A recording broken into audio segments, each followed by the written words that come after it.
Peggy 7. Hi, we're back.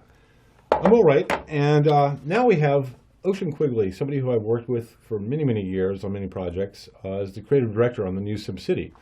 So welcome, Ocean. Thank you, Will. I have to say I've had more fun playing this SimCity than I've had playing SimCity in over a decade. Excellent. That's true. There was a point at which I had played SimCity so much that I was so sick, and you know this, of the whole thing, that I just didn't want to touch it for like 10 years.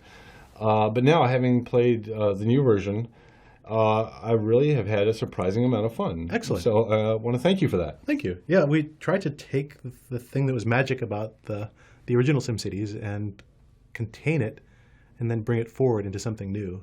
So hopefully you felt it. Yeah, I mean, there was a sense of familiarity, with kind of what was going on in building a city and people moving in and all that stuff.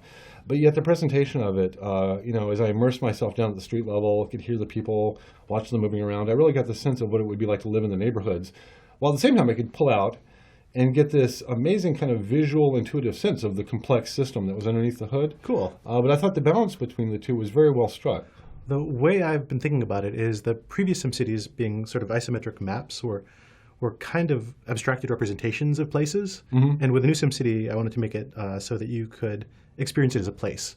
So it was no longer a map, it became a territory. It became something that you could go into and see what it would be like to be actually in that place. Yeah, and I felt like that was one of the first things that really grabbed me. I mean, I could kind of zoom back and see the schematic map, right. But when I came down to the neighborhood level, I felt this kind of visceral, emotional connection. What would it feel like to be in that neighborhood? Cool. How would it feel like to be on that street? And that was something that I don't think I ever had with any previous version of SimCity at all. Yeah. One of the things I wanted to do with it was to make you feel more responsibility for the little people that live there too, because you do all these horrible things to them, right? Yeah. I mean, it's your fault, right? You poison them, their houses burn down. Right. They're because of your crappy economic decisions, they go homeless. And I want to cut back on their services, exactly, et cetera, and I wanted to make it so that when that happened to them, you'd have this guilt, you'd feel this twinge of emotion about your responsibility for the life opportunities for these people that live in this world that you've created. Yeah, so you've made SimCity a guilt-driven experience now. Exactly. I think guilt is an underexploited emotion in video games. So.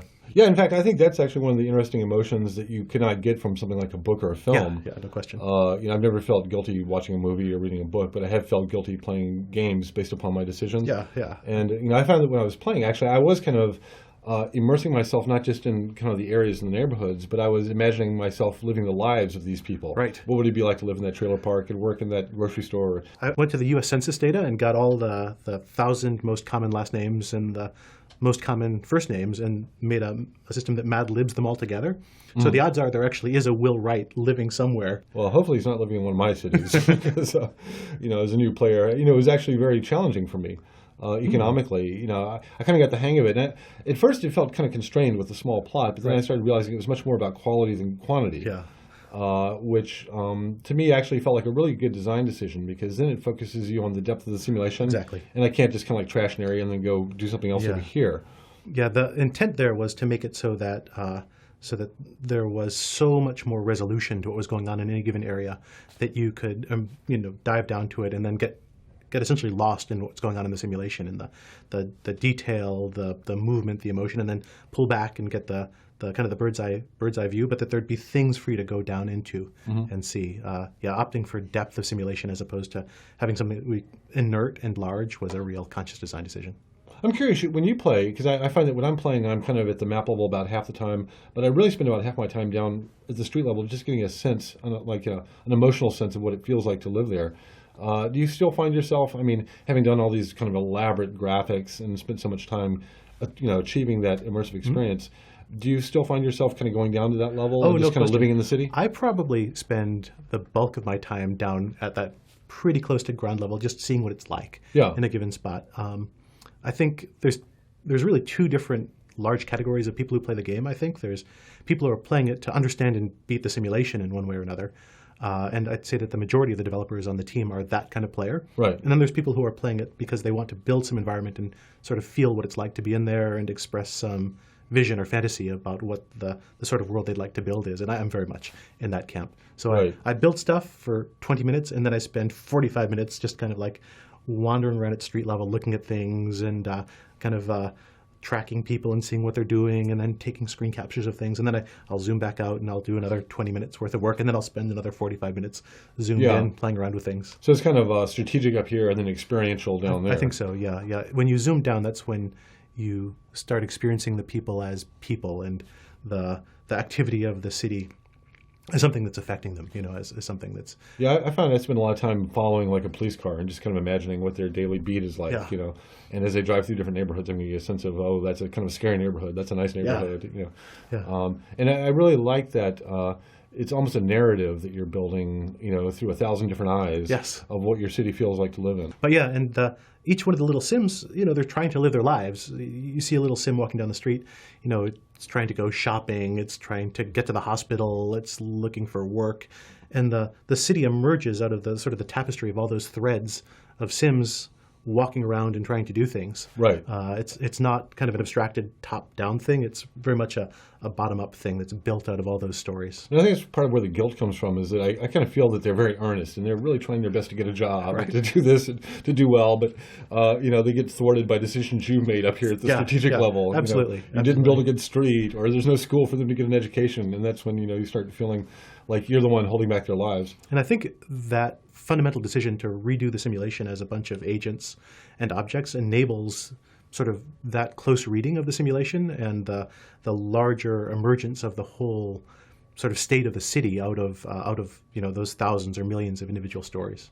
Yeah, Stone and I discussed that a bit. I mean, it does feel like a very fundamental shift away from kind of a spreadsheet experience to now kind of a terrarium with thousands of little creatures living their lives inside of this box. And it did feel like that in playing the game. I did feel like there were thousands of little agents living their lives, driving cars, waiting at bus stops, going to school, all those things. And that authenticity, I think, gave me a totally different emotional connection to the experience, that I was having as a mayor. Yeah, I think it's pretty satisfying to see the consequences of your actions on the actual lives of these little folks that live down there. Like you bulldoze a factory and the little people that used to work there are now unemployed. Right. And you see them get kind of desperate as they go around looking for additional jobs, looking for some way to get money to pay the rent. Right. And then eventually, their cries for help get feebler and feebler and feebler, and then poof, the house goes abandoned. You see the little family leave and be homeless in the park. Yeah. And you're like, I did that. Like I as a player made those decisions that carried out. I decided early on in the game that if the little Sims couldn't be made to suffer, you wouldn't care about them. If they were invulnerable, if they didn't need anything from you, If they just poofed and disappeared. yeah, exactly. Yeah. Then you wouldn't have any reason to care about them or care about their well-being. But by making them fragile, by making them people that need your help to live their lives, you feel the sense of responsibility and compassion for them, I think. And that's one of the things that gives the game emotional heft. Yeah, and I think that's kind of remarkable. You think of strategy games as being things that are very abstract. I don't really care if I lose a pawn in chess. Right. But to take that kind of strategic depth and gameplay and turn it into kind of a deeper emotional experience, I think that so much of the technology that you put into this, the visuals, the sound, etc., are toward that end. Right. And it's not just a matter of adding lots of bells and whistles or just making the graphics look prettier, but it really is toward the end of getting the player emotionally connected to this complex thing that they're building. And I think that was actually part of your genius with taking real-world objects like cities and people as your subjects. They come loaded with all this emotional meaning. And so all you need to do is tap into it. We all have experiences of what it's like to be in trouble, or what it's like to look for something and not find it, or what it's like to get a job when you need a job. And so, or to be in a scary neighborhood, exactly. or to be in a nice park. Yeah. And so you're not trying to convince somebody what it's like to be a space marine, for example. You're trying to take these common, mundane human experiences that everybody has and build a system that taps into those emotional states. Right. It's reflecting your own experiences back to you. Yeah. But now you have a totally different level of kind of responsibility and control over it. So all in all, I spent a lot of time, kind of playing with the basic stuff, the core city, building the roads, building it up. And then I just started getting into the specialties, kind of exploring, an ore town or a tourist town. And, it's just trying to really get a glimpse of the diversity of cities. Not every city is going to be this monolithic, one-size-fits-all thing. But in fact, you get these totally different flavors of cities. And that's something I'm just kind of getting into. And also the idea of the region gameplay and trading with neighbors. the kind of multiplayer thing. But I've been just remarkably impressed, not just with this as a game, but with my history of this and how much time I'd spent thinking about it, to be kind of surprised and delighted as much as I had by such a new interpretation of it. Right. It must be like seeing your kid go off to college and then come back years later. That's what became of you. Yeah, but also, very proud in some sense, but also extremely happy and surprised that, oh my God, I never even thought you would turn into that. Right. Your success exceeds my expectations. Cool. I can't thank you enough for doing such a great job with this. I'm really looking forward to your next project. So when are we going to hear more about that? I think for now, SimCity for a little while still. Okay. Yeah. But at any rate, thank you very much, Ocean, for being here today. My pleasure, Will. Thanks. And I'm really one of your biggest fans now. Thank you. All right, so that was Ocean Quigley, the creative director on the new SimCity, which will be out the first week in March.